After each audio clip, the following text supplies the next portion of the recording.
Pada hari ini kita akan membentangkan yang kita panggil Komitmen Pakatan Harapan Sabah. Ini adalah berasaskan aspirasi sebenar rakyat Sabah yang mahu merasai kemajuan yang sepatutnya mereka nikmati. Pakatan Harapan Sabah tidak menjanjikan bulan dan bintang. Kali ini we are very practical. Kita tidak menjanjikan bulan dan bintang dan kita kembali kepada perkara-perkara asas. Back to basic. Tapi dengan pendekatan berani dan juga radical. Bold and radical. Selepas 5 dekad, alhamdulillah kita ada seorang Perdana Menteri yang sanggup menyelesaikan tuntutan MA 63. Dan ialah Datuk Seri Panglima Anwar bin Ibrahim, Perdana Menteri kita. Pihak Sabah yakin dan percaya di bawah pimpinan Datuk Seri Anwar Ibrahim, hak Sabah akan terus terpelihara. Ini dibuktikan oleh rekod kepimpinan beliau selama hampir 3 tahun ini. Coba bandingkan dengan Perdana Menteri yang terdahulu. Inilah kali pertama kita mendapat Perdana Menteri yang terus mengatakan bahawa akan melaksanakan MA 63 tetapi dalam suasana perundingan antara kerajaan pusat dan juga kerajaan negeri.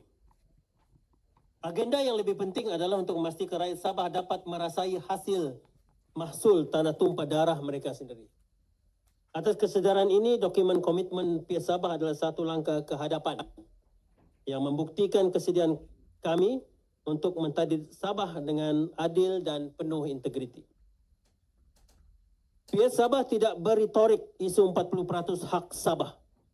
Bagi kami, komitmen daripada kerajaan pusat, terutama Yang Amat Berhormat Perdana Menteri, tegas mengatakan bahawa tidak ada rayuan untuk 40% ini.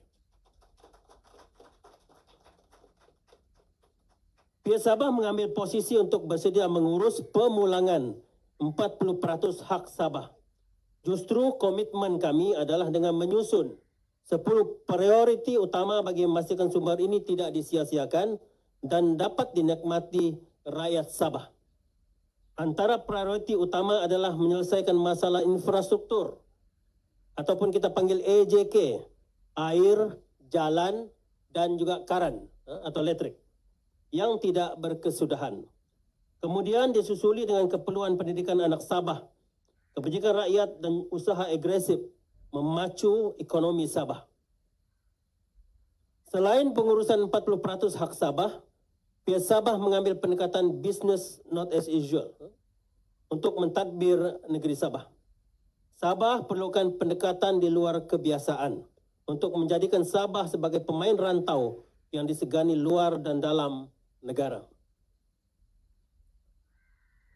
Oleh itu, kami memperkenalkan 7 agenda PH Sabah yang bertindak sebagai guiding principle dalam mentadbir Sabah 5 tahun ke hadapan, yang kita letak dengan akronim Harapan. Yang pertama, hak Sabah tidak dikompromi. Antaranya, kita boleh lihat, kita boleh ada QR code di situ, kita boleh tengok detailnya. Tapi yang saya akan buat ini adalah highlight untuk setiap guiding principle ini.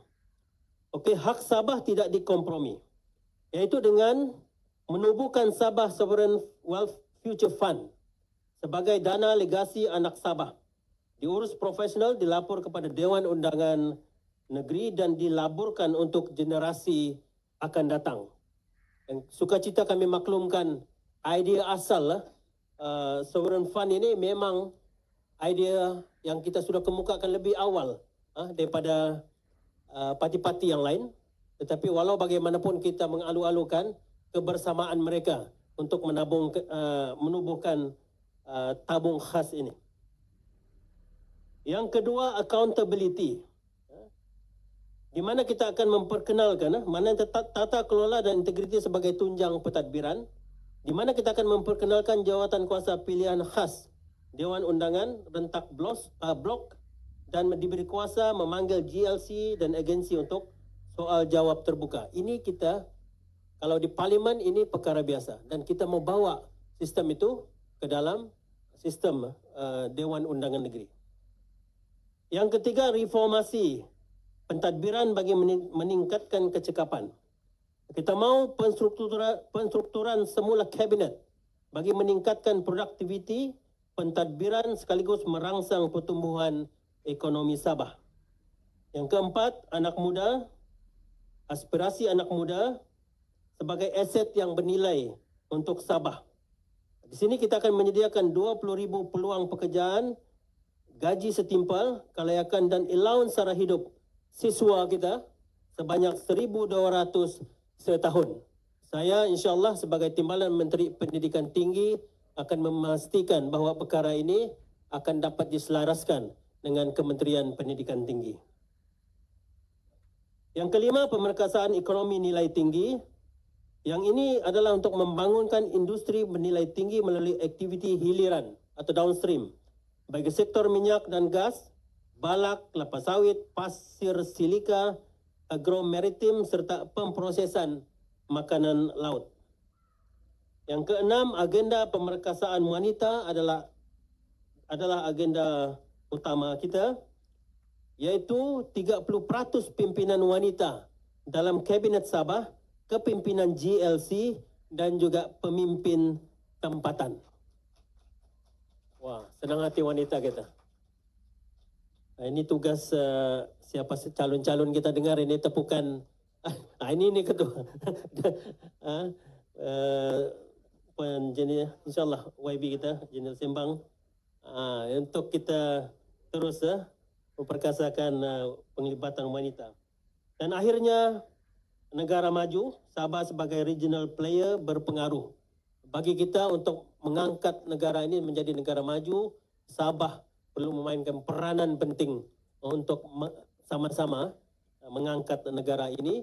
Dan seperti yang kita tahu, nanti apabila Nusantara, ibu kota Indonesia akan dipindahkan ke Kalimantan, ini sebenarnya akan mencetus satu lagi hub ekonomi baru di rantau ini. Jadi Sabah perlu bersedia. Dan Sabah maju bersama Madani sebagai pemain serantau melalui kerjasama erat antara kerajaan Sabah dan juga kerajaan pusat. Komitmen pihak Sabah dalam PRU kali ini adalah tidak terhad dan bersifat dinamik. Rakan media dan orang ramai dijemput untuk menelaah dokumen penuh komitmen pihak Sabah yang boleh didapati secara atas talian. Semua perancangan ini boleh dijayakan sekiranya kesemua 21 calon pihak Sabah dapat dimenangkan pada Sabtu ini. Undilah harapan, mereka adalah harapan orang Sabah, dan kita pastikan kita akan menjadi sebahagian daripada kerja negeri, dan inilah tugas calon-calon kita untuk membawa komitmen ini ke dalam sidang Dewan Undangan Negeri, dan kita harap ada juga beberapa orang nanti akan dilibatkan dalam Kabinet Negeri, dan kita mahu supaya komitmen ini menjadi dasar kepada kerajaan negeri yang bakal dibentuk selepas 29 November ini insyaAllah. Sekian. Wabillahi taufiq wal hidayah. Assalamualaikum warahmatullahi wabarakatuh. Terima kasih.